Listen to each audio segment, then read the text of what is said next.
ठीक है। तो जैसा कि मैंने कहा, आज की बुक है मैनी लाइव्स मैनी मास्टर।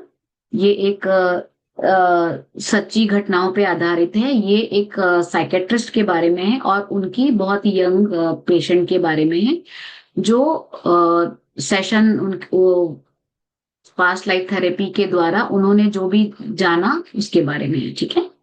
और डॉक्टर ब्रायन विस की बहुत सारी थेरेपीज हैं जो उन्होंने लाइव यूट्यूब में डाली है, वो मैं आपके साथ इस सेशन के बाद शेयर करूंगी।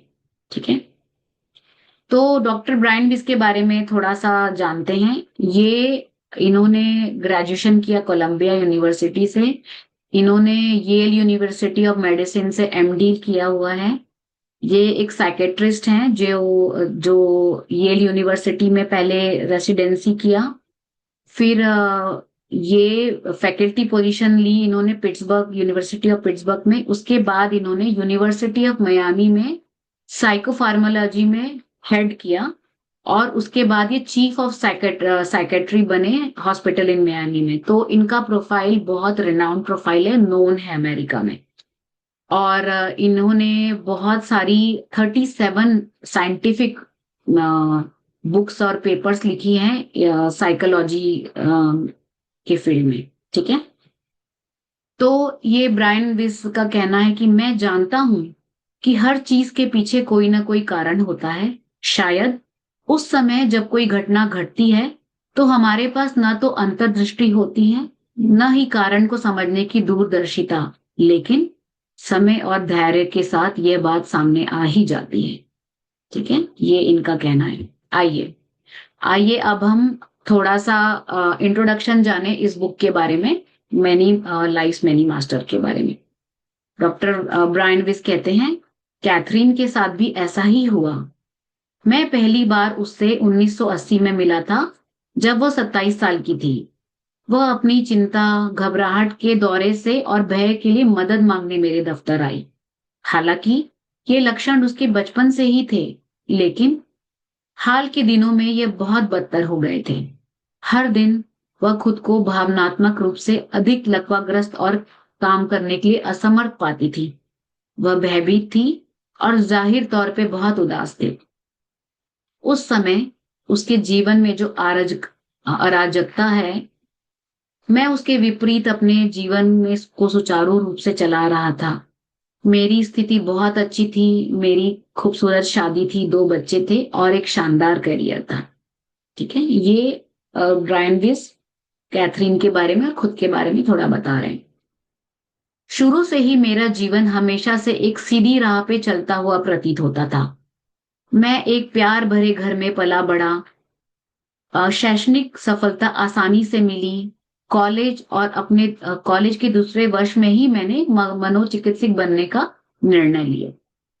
अनुशासन और अध्ययन के वर्षों ने मेरे दिमाग को एक वैज्ञानिक और चिकित्सक की तरह सोचने के लिए प्रशिक्षित किया, जिसने मुझे मेरे पेशे को रूढ़िवादी रास्तों पे डाल दिया। मतलब वो जो पढ़े लिखे थे, जैसे कि हम सब हैं, जो हम पढ़े लिखे होते हैं, जो हम सुनते आ रहे हैं, हम उसी को ढाल मान के चलते हैं, हम उससे हिलना नहीं चाहते।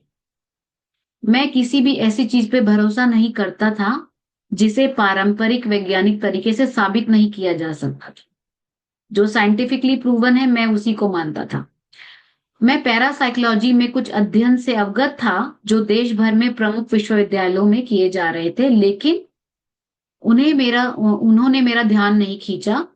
मैं उनसे कोसों दूर था। फिर मेरी मुलाकात कैथरीन से हुई।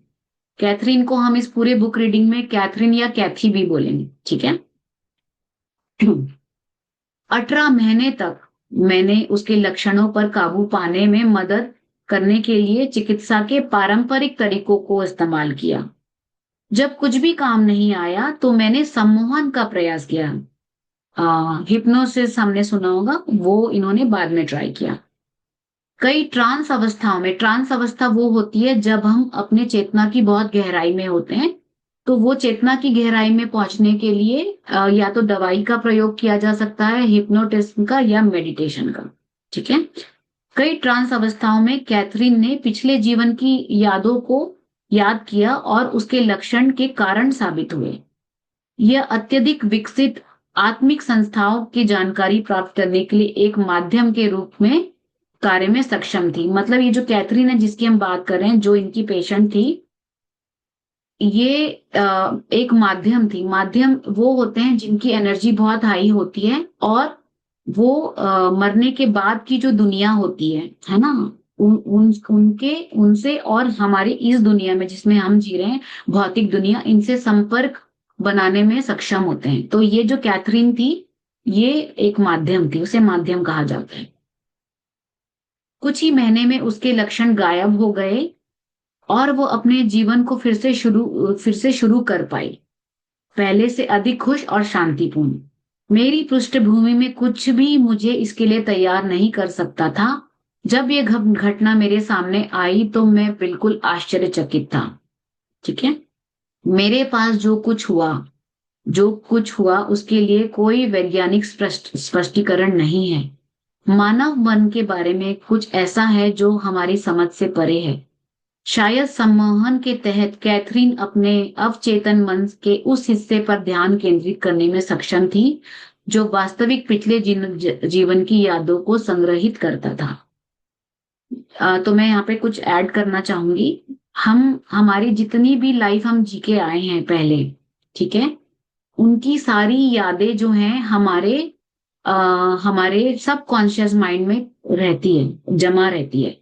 तो ये जो कैथरीन है, जब ये डॉक्टर ब्रायन विज इसका ट्रीटमेंट कर रहे थे, तो इसने अपने उन सबकॉन्शियस मेमोरी को एक्सेस किया। वहां पे जाके ये उसको एक्सेस कर पाई, और उस मेमोरी से इसने बताया कि ये हमारे इस जीवन से कैसे जुड़ी हुई है।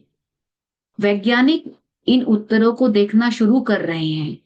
एक समाज के रूप में हमें मन, आत्मा, मृत्यु के बाद का जीवन की निरंतरता और हमारे पिछले जीवन के अनुभव का हमारे वर्तमान व्यवहार पर प्रभाव के रहस्यों पर शोध के बहुत कुछ हासिल करना अभी बचा है। जाहिर है इसके परिणाम असीम हैं, खासकर चिकित्सा, मनोचिकित्सा, धर्मशास्त्र के दर्शन के क्षेत्र में। पूरे इतिहास में मानव जाति परिवर्तन और नए विचारों को स्वीकार करने के लिए प्रतिरोधी रही हैं। ऐतिहासिक ज्ञान उदाहरणों से भरा पड़ा है।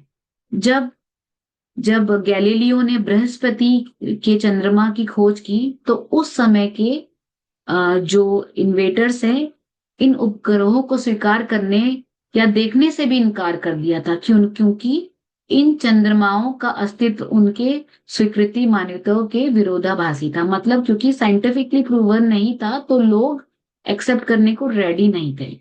ठीक है, यह पुस्तक जो हम अभी पढ़ रहे हैं, ये पैरासाइकोलॉजी के क्षेत्र में चल रहे शोध में मेरा एक छोटा सा योगदान है, खासकर जन्म से पहले और मृत्यु के बाद हमारे अनुभवों को निपटने वाली शाखा में। आप जो भी शब्द पढ़ेंगे वो सच है। मैंने कुछ भी नहीं जोड़ा है, और मैंने केवल उन हिस्सों को हटाया है जो दोहराए गए हैं। मैंने गोपनीय सुनिश्चित करने के लिए कैथरीन की पहचान में थोड़ा बदलाव किया है। मतलब कैथरीन जो थी, जिसने हमें मरने के पहले और मरने के बाद का सारा ज्ञान दिया, वो चाहती नहीं थी कि उसका इंट्रोडक्शन हो, इसलिए उसके बारे में थोड़ा सा चीजों को छुपाया हुआ है। बट इसमें जो भी लिखा है सब सच्चा है, कुछ भी झूठा नहीं है। अचानक एक रात जब मैं नहा रहा था, मुझे लगा कि मुझे इस अनुभव को कागज पर लिखने के लिए मजबूर होना पड़ा। मुझे इस बात का पक्का एहसास था कि ये समय सही है। मुझे इस जानकारी को अब और नहीं छिपाना चाहिए। मैंने जो भी सीखा उसे दूसरों के साथ साझा किया जाना चाहिए, न कि निजी रखना चाहिए। ज्ञान कैथरीन के माध्यम से आया है, और मुझे पता था कि मेरे माध्यम से यह बुक लिखनी थी। मुझे पता था कि अमरता और जीवन के वास्तविक अर्थ के बारे में जो ज्ञान मैंने प्राप्त किया है, उसे साझा ना करने से मुझे भी परिणाम भुगतना पड़ सकता है।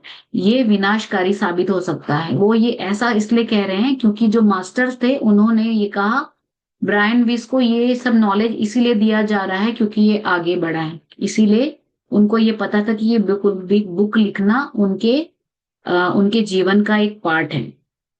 मैं जैसे ही शावर से बाहर निकला और कैथरीन के साथ अपने सेशन के दौरान बनाए गए ऑडियो टेप के ढेर के साथ अपने डेस्क पे बैठ गया।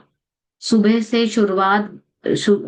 के शुरुआती घंटों में मैं अपनी पुरानी दादाजी के बारे में सोच रहा था, जिनकी मृत्यु तब हुई थी जब मैं छोटा था। अब जब भी मैं उनसे कहता हूँ कि मैं जोखिम लेने से डरता हूँ, तो वे प्यार से मुझे प्रोत्साहित करते हुए मेरी पसंदीदा अंग्रेजी अभिव्यक्ति दोहराते हुए कहते हैं कि वो कहते हैं कि क्या नरक, क्या नरक। ठीक है, चलिए अब हम चालू करते हैं चैप्टर 1। एक मिनट।